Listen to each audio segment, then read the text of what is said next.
Este episódio tem versão em Libras no Spotify e no canal da UFO no YouTube. Há vários anos, o homem utiliza de animais em seus experimentos, em busca de conhecimento científico e do benefício para a saúde. A descoberta de vacinas contra pólio, sarampo, difteria, tétano, hepatite, febre amarela e meningite, além de anestésicos, antibióticos e anti-inflamatórios, são um exemplo disso e só foram possíveis graças ao teste em animais. Recentemente, a busca pelo bem-estar dos animais e alternativas para reduzir o uso deles em pesquisas tem sido prioridade. Um exemplo mesmo é que em março deste ano, o CONSEA, Conselho Nacional de Controle de Experimentação Animal, publicou uma resolução que proíbe o uso de animais em pesquisa, desenvolvimento e controle de cosméticos, produtos de higiene pessoal e perfumes. E é aí então que surgem as perguntas. Qual é a ética por trás da ciência em animais de laboratório? Será que a importância do uso de animais é reconhecida? E será também que algum dia acabaremos de vez com essa prática? Eu sou Túlio Daniel, jornalista da Diretoria de Pesquisa da Universidade Federal de Uberlândia. E eu sou Itana Santos, jornalista da Diretoria de Comunicação Social da UFO. E para quem não sabe, hoje a UFO conta com a rede de biotérios de roedores, a REBI, que tem como objetivo dar suporte à pesquisa com animais de laboratório em todas as suas etapas, desde a criação até a finalização dos experimentos. Além disso, a universidade conta também com o CEUA, a Comissão de Ética na Utilização de Animais. Para bater um papo sobre esse assunto hoje, convidamos então o Murilo Vieira, que é médico veterinário e membro da Sociedade Brasileira de Ciência em Animais de Laboratório e também diretor de pesquisa aqui da UFO. Também convidamos para participar dessa conversa o Rafael Rosa Borges, que é coordenador da rede de biotérios de roedores da UFO. Mas antes de começarmos o nosso papo, dá uma forcinha pra gente e siga o Ciência ao Pé do Ouvido na sua plataforma de streaming favorita. Além disso, também nos acompanhe nas redes sociais da UFO para não perder nenhuma novidade e no nosso Twitter oficial, @aopédoouvidopod. E manda sua sugestão de tema, elogio, crítica e o que mais sente vontade no nosso WhatsApp, 349-9966-2021. Vou repetir, hein? 349-9966-2021, mas tem que ser por áudio.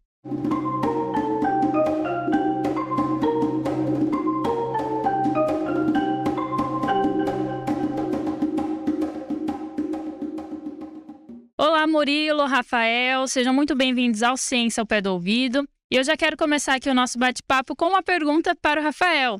Eu quero que você explique para a gente, aos nossos ouvintes, o que é o biotério e como funciona o nosso biotério da UFO. Tá ok, bom dia. Quero agradecer, a oportunidade de participar com vocês. Então vamos lá. O biotério, ele é um local onde a gente cria animais para pesquisa científica, né? Então todos os estudos em vivos que tem aqui na instituição, eles são feitos lá no biotério. Então a gente tem uma área que a gente cria animais e tem uma área laboratorial onde as pessoas realizam essas pesquisas com animais. Murilo, você é médico veterinário e já fez diversas pesquisas envolvendo os ratinhos. De onde que surgiu essa ideia sua de trabalhar nessa área e seguir por essa linha de pesquisa? Bom, pergunta difícil, hein, Túlio? As coisas na vida da gente vai acontecendo, né? Na verdade, eu fiz veterinária para ser veterinário convencional de animais de grande porte. No decorrer da minha graduação, eu me esbarrei na pesquisa, comecei a me identificar e hoje a gente usa animais como modelos experimentais porque são imprescindíveis para o desenvolvimento, principalmente na minha área como imunologista, onde é impossível se pensar o desenvolvimento de uma droga, de um medicamento, de uma vacina, sem a utilização de um modelo experimental de um animal. E aí acabou que hoje eu já não sou mais um veterinário, não sou mais o imunologista e sou o veterinário que cuida de ratos. Mas quando você estava lá atrás e ingressou nessa sua área acadêmica, você já tinha pensado que você trabalharia com isso? Jamais. Isso é muito importante, principalmente para as pessoas que às vezes estão ingressando nos cursos de graduação. Dizer que a universidade é realmente um universo e a gente tem que entrar com a mente aberta para poder ver todas as possibilidades, né? Essa é uma inserção diferente das que você tem ouvido por aqui. É um jabá da universidade, um merchan da ciência. Quando a gente pensa nos temas para Ciência ao Pé do Ouvido, isso que o Murilo falou é o que mais nos guia. Mostrar para vocês a pluralidade da universidade e da ciência. A vivência aqui nesse mundo amplia horizontes, temas e debates.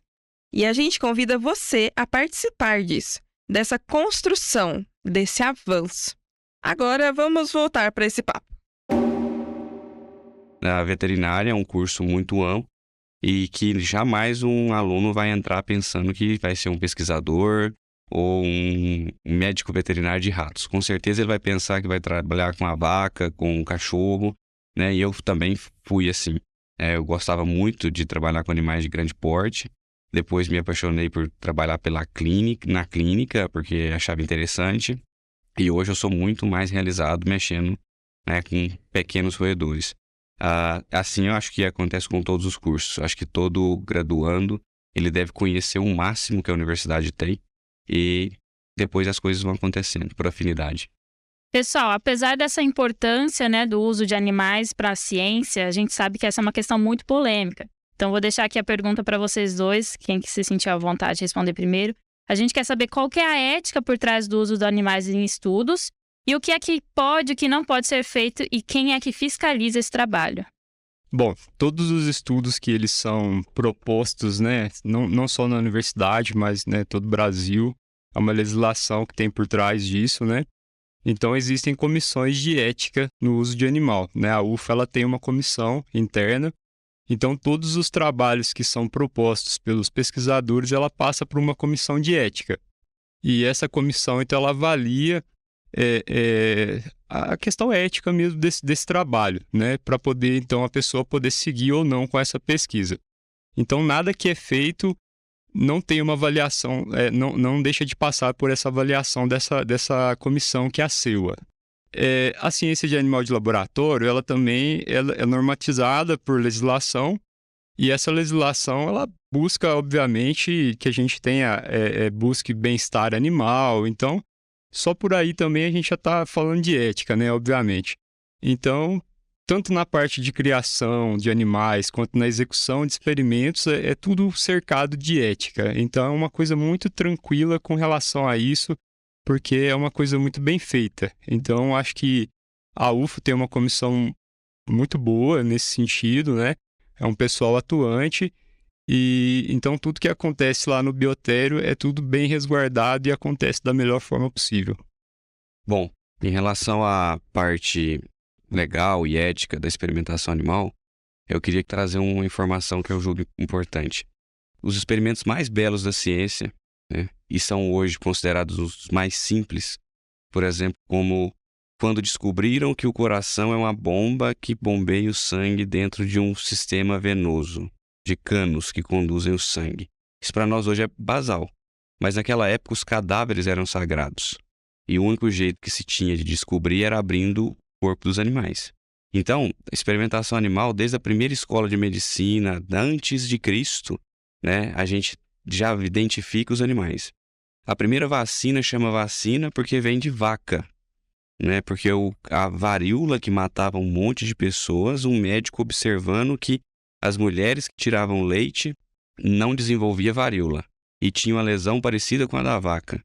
Ele foi lá, escarificou a vaca, a lesão da vaca, pegou o filho da empregada, reza a lenda, e passou, né, na pele dele. Esse menino ficou imunizado. Foi a primeira vacina. Então, por isso que vacina vem de vaccin, né, que vem do latim, vem de vaca. Então, os animais participaram e vão continuar participando, tá, na ciência. Aí, quando se fala nisso, a gente tem que pensar em ética e legislação. Legislação do Brasil é muito nova, de 2008, com a Lei Arouca. E aí a criação do CONSEA, que eu faço parte, e que é onde a gente cria todas as leis que regulamentam a experimentação animal no Brasil. A UF tem um dos melhores biotérios, né? Nós temos no Brasil hoje 926 instalações cadastradas no CONSEA, e dessas cada uma tem 3, 4, 5 biotérios, então nós temos mais de 3.000 biotérios no Brasil fazendo experimentos sobre a lei. Voltando à programação normal das nossas inserções, vamos falar um pouco sobre essas legislações aí citadas. A Lei número 11.794 de 8 de outubro de 2008, é conhecida como Lei Arouca, essa aí que o Murilo citou.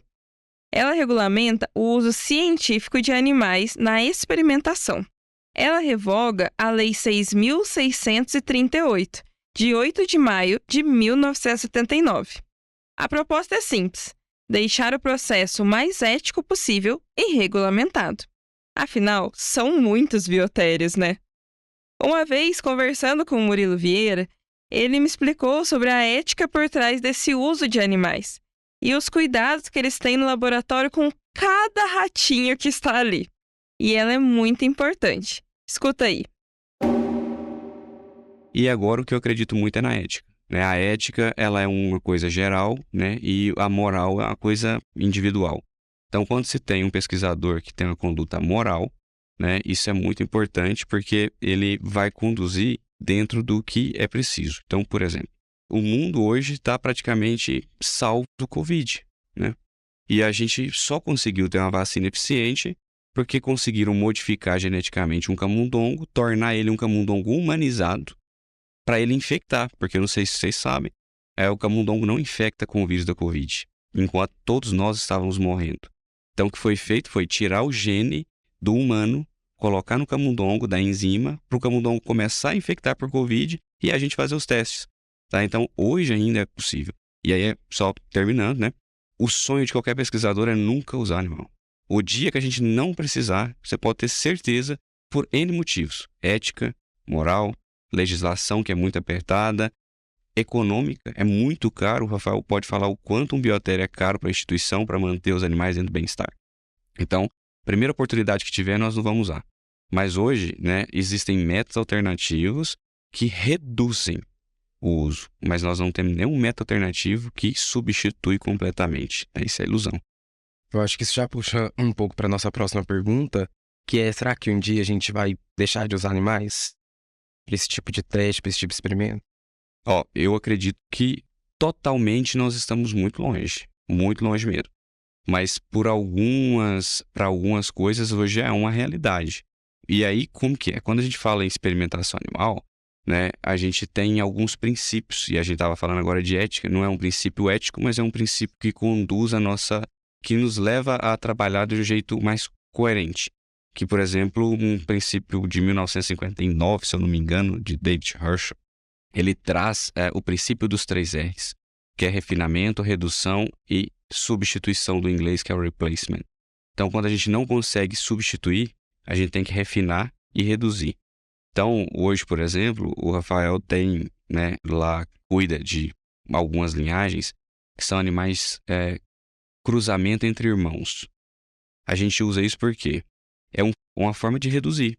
Porque o animal é muito idêntico um com o outro. Ao invés de você usar 10 num grupo, a gente usa 3, usa 4 e consegue ter o mesmo resultado científico. Tá? O tempo todo, uma equipe de biotério trabalha nesse sentido.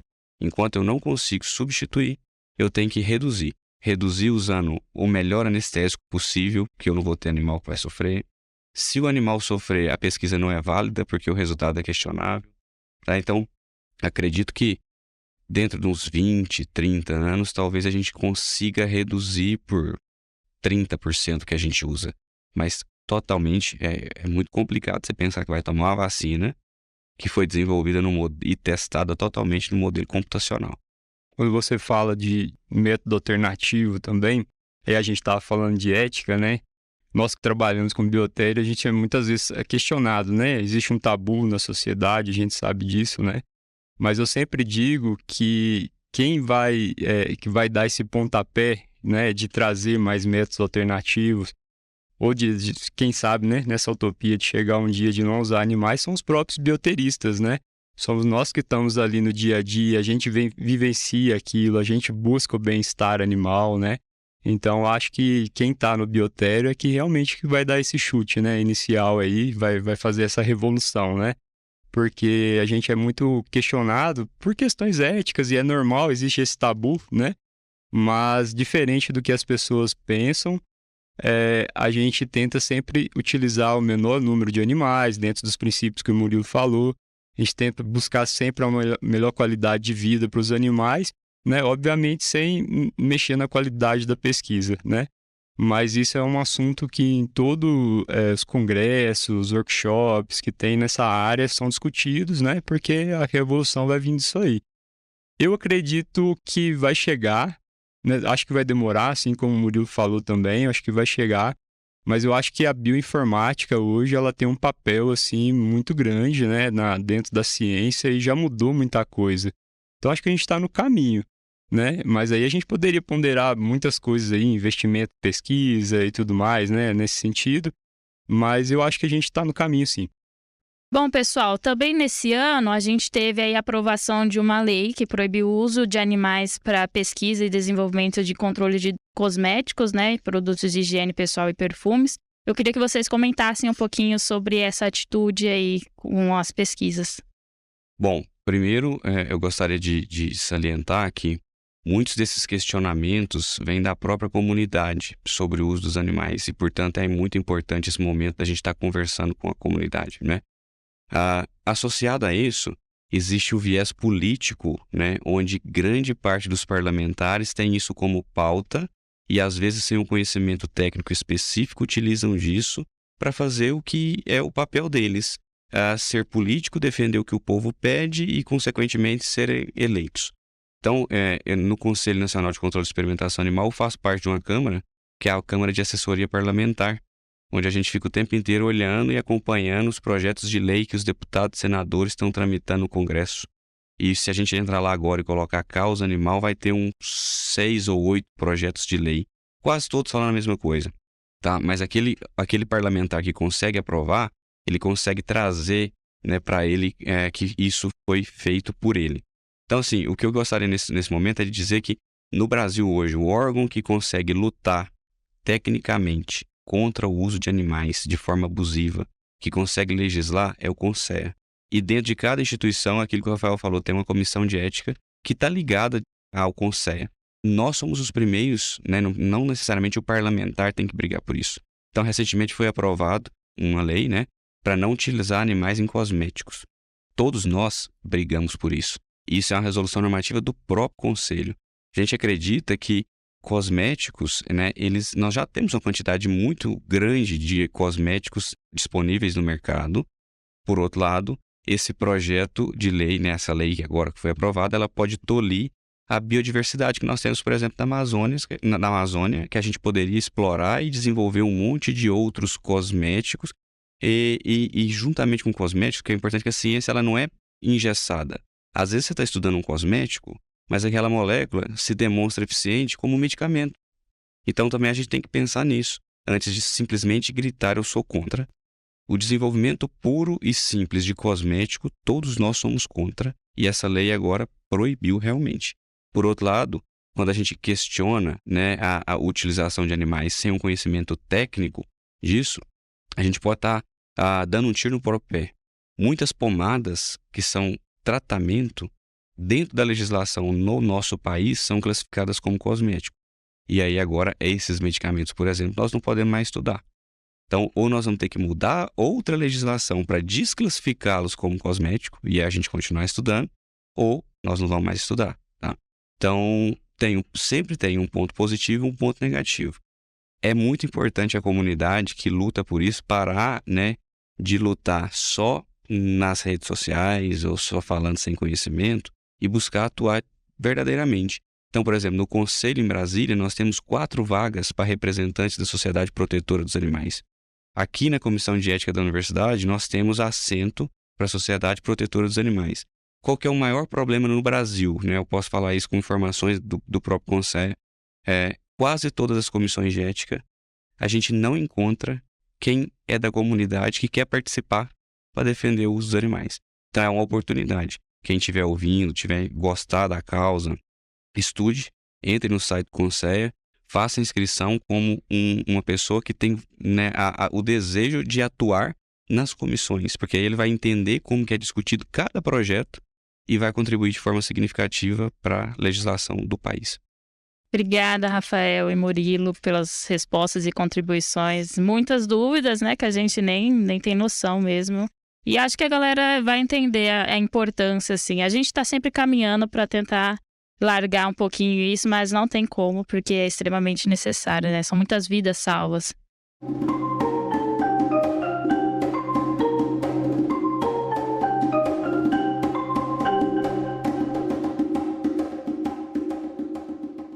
Agora que você já sabe o que é a ciência de animais de laboratório e o que é feito em um biotério, convidamos alguns pesquisadores para contarem quais pesquisas eles desenvolvem aqui no nosso biotério da UFO.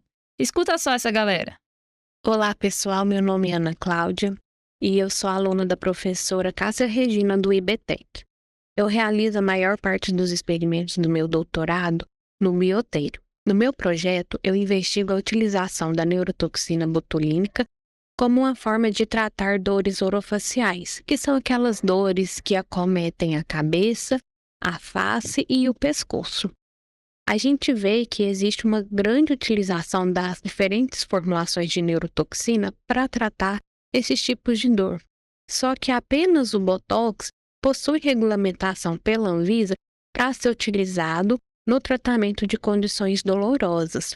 Então, é muito importante a gente entender como cada uma das marcas disponíveis no mercado funciona para o tratamento de dor, para a gente poder utilizar cada uma dessas formulações da melhor forma possível e garantir a melhora da dor dos pacientes. Essa é a minha pesquisa. Muito obrigada. Olá, pessoal. Meu nome é Ana Laura, sou aluna da professora Neide, do Laboratório de Imunopatologia. E no biotério da UFO, eu pesquiso um pouco mais sobre a associação de desordens neuropsiquiátricas e transtornos comportamentais, bem como essa associação com a infecção crônica causada por Toxoplasma gondii em modelo animal. Nós sabemos que existe uma associação de soropositividade entre a infecção e os transtornos, e dessa maneira o meu trabalho atual é com animais infectados cronicamente com Toxoplasma gondii, no qual eles serão acompanhados aí durante um longo período, e ao decorrer deste tempo eles serão ali submetidos ao exercício físico, e no final nós vamos então verificar se o exercício físico foi capaz ali de trazer uma melhora para as alterações comportamentais durante o envelhecimento. Olá a todos, meu nome é Yasmin e sou pós-doutoranda no Laboratório de Imunopatologia, sob supervisão da professora Neide Maria da Silva. Eu sou usuária do Rebir desde 2015, onde iniciei meus trabalhos com o modelo murino de leishmaniose visceral e tegumentar, na busca de novas opções terapêuticas para o tratamento da doença. Eu desenvolvi isso no meu mestrado e no meu doutorado. E atualmente, além de trabalhar com leishmania, eu desenvolvo pesquisas com Toxoplasma gondii, que é um parasito capaz de causar uma infecção de longa duração em indivíduos imunocompetentes. Então, sendo assim, nós investigamos a relação da toxoplasmose, sendo um fator de desordens neurológicas, e também a análise de toxoplasmose congênita, experimental em camundongos, devido às consequências devastadoras que esse parasito pode trazer ao desenvolvimento do feto durante a gestação. Olá, pessoal. Meu nome é Matheus e no biotério da UFO eu estou desenvolvendo meu projeto de doutorado que busca avaliar o papel de uma proteína denominada MID88 na interface materno-fetal quando nós temos ela acometida pela infecção por Toxoplasma gondii. Nós sabemos que a toxoplasmose congênita é um problema de saúde pública, então é de grande importância entender mecanismos que possam auxiliar no desenvolvimento de medidas de controle da transmissão vertical da mãe para o feto deste parasito. E essa proteína, o MID88, ela participa de uma sinalização intracelular que levará à indução de genes pró-inflamatórios. Então, ela tem um papel crucial durante a infecção, justamente para reduzir os impactos do que o parasito pode causar. E deste modo, no biotério, eu trabalho com animais nocaute para essa proteína, justamente para ver, na ausência dessa proteína, como que ocorre a transmissão vertical da mãe para o feto e qual o impacto da ausência dessa proteína nesse modelo de infecção. Olá, pessoal. Meu nome é Thalita Cristina. Atualmente eu sou doutoranda no programa de pós-graduação em Ciências da Saúde aqui da UF, sob orientação do Dr. Elmiro Rezende. E há mais de um ano, eu realizei minha pesquisa de mestrado utilizando ratos Wistar onde foi avaliado o treinamento de corrida como um fator protetor na cardiotoxicidade induzida pela doxorubicina, que é um dos principais quimioterápicos utilizados no tratamento de diversos tipos de câncer. E atualmente, no doutorado, dando sequência a essa linha de pesquisa, nós iremos realizar as análises fisiológica e metabólica e a sua relação com a longevidade de ratos Wistar, que serão tratados com a doxorubicina e posteriormente submetidos ao treinamento de corrida. Então, nós queremos avaliar se o exercício tem algum impacto e qual será esse impacto na longevidade desses animais. Muito obrigado. Meu nome é Thiago Neves Vieira e eu sou aluno de doutorado do PPGGB na UFO. Sob orientação da professora Cássia Regina, eu e meu grupo de pesquisa trabalhamos com modelos animais de dor, onde estudamos o potencial analgésico e anti-inflamatório de produtos naturais, nanopartículas e moduladores de vias em variadas condições dolorosas, como artrite gotosa, fibromialgia e dor orofacial. As instalações do REBIR nos fornecem os animais e a infraestrutura necessária para realizar nossa pesquisa, além do suporte de veterinários e equipamentos. Nossa pesquisa contribui diretamente para a inovação e também a importância da ciência de animais de laboratório. Nossas pesquisas abrangem uma grande quantidade de iniciações científicas, dissertações de mestrado e projetos de doutorado, tendo formado vários alunos que fizeram uso de cursos de formação oferecidos pelo REBIR e treinamentos para manusear e trabalhar com animais de diferentes modelos e diferentes linhagens. Olá, pessoal, tudo bem? Eu me chamo Vinícius, atualmente eu sou doutorando no programa de pós-graduação em Imunologia e Parasitologia aplicadas aqui da UFO, e eu tenho um contato com pesquisa com roedores e com a rede de biotério de roedores, a REBIR, da UFO, desde a época do meu mestrado. A infraestrutura dessa rede, ela tem sido cada vez mais apta e qualificada para que a gente consiga desenvolver as nossas pesquisas de maneira adequada. Eu trabalho atualmente com um modelo experimental de camundongos da linhagem Balbicê, onde eu mimetizo a doença que é a asma. E ao mimetizar essa doença, eu trabalho com aspectos de tratamento relacionados à prática de atividade física. No caso, eu trabalho com a natação. E a rede de biotérios de roedores sempre foi bastante receptiva e possui uma infraestrutura muito adequada para que eu desenvolvesse todo esse processo de pesquisa sem intervenção externa que pudesse atrapalhar todo o processo de pesquisa que eu desenvolvo. No começo do episódio, eu adiantei o assunto e o Murilo complementou na nossa entrevista falando sobre a proibição do uso de animais em testes de cosméticos. Pesquisadores da Universidade Federal de Minas Gerais, a UFMG, desenvolveram uma impressora 3D que reproduz tecidos orgânicos e ajuda nas pesquisas, substituindo o uso de animais para esse fim. Ela é desenvolvida pelo Davidson Gomes, do Departamento de Bioquímica e Imunologia da UFMG. Ele explicou pra gente um pouquinho de como funciona a bioimpressão. Escuta só que bacana. O meu nome é Davidson, sou professor da Universidade Federal de Minas Gerais e sou coordenador do laboratório BioLink. No nosso laboratório, usamos técnicas de biologia celular, engenharia genética e outras para simular e reconstruir órgãos in vitro. E esses estudos são muito importantes, por exemplo, para reduzir a utilização de animais em pesquisa. A bioimpressão é um processo de fabricação semelhante à impressão 3D. Ela usa arquivos digitais como modelo para imprimir um objeto camada por camada.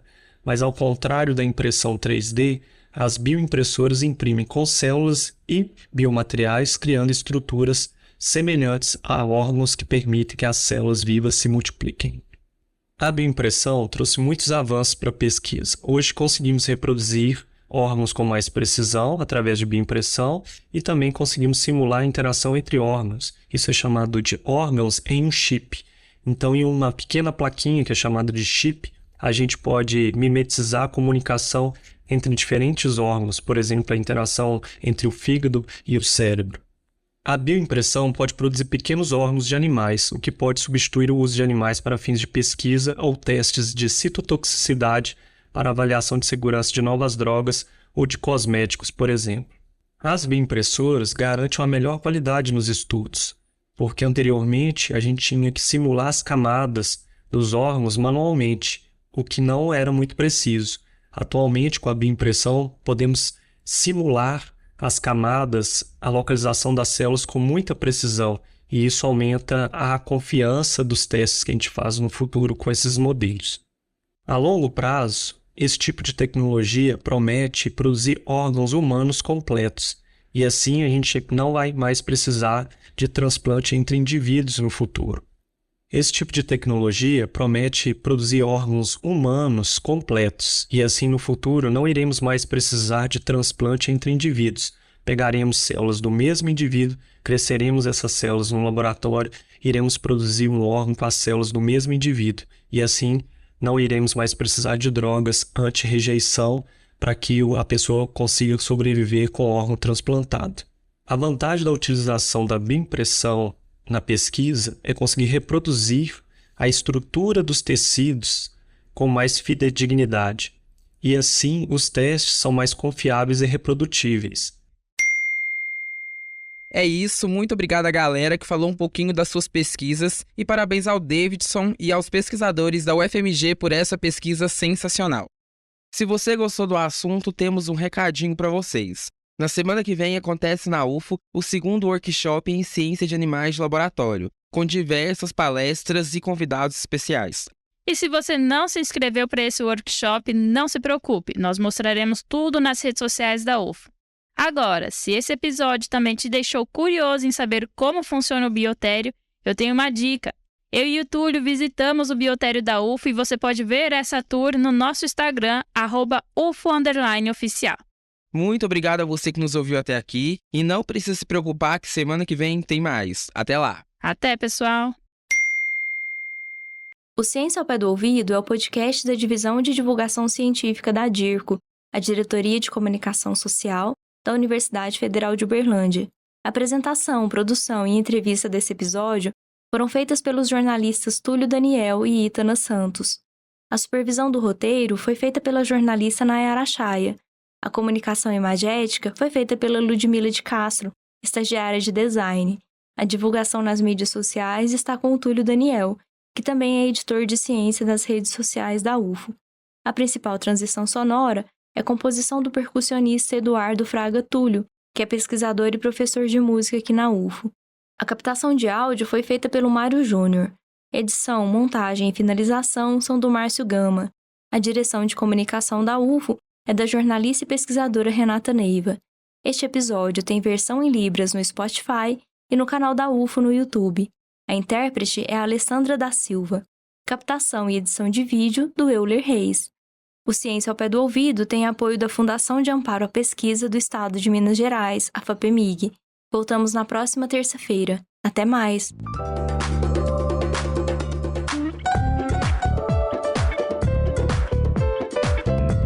Ciência ao pé do ouvido.